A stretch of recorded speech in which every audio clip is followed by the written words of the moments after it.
ఎన్నికలు వచ్చినప్పుడే బీసీలు చంద్రబాబు నాయుడు గారు గుర్తుకొస్తారు. ఇదే బాబు, ఇదే దత్తపుత్రుడు 2014లో వాళ్ళ మేనిఫెస్టోలో బీసీలకు ఎన్ని వాగ్దానాలు చేశాడో తెలుసా? ఏకంగా 143 వాగ్దానాలు చేశాడు బీసీలకు. ఎన్ని ఇచ్చాడు, ఎన్ని చేశాడో తెలుసా?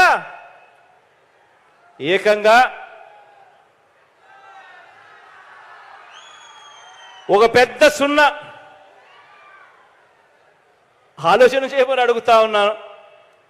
సామాజిక వర్గాలు కానివ్వండి, అక్క చెల్లెమ్మల్లో ఏ ఒక్కరైనా కూడా కానివ్వండి, వీరిని నమ్మటం అంటే కాటేసే పామును నమ్మటమే.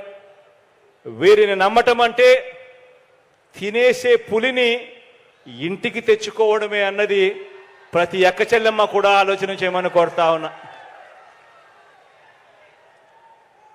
ఫలాని మంచి చేసి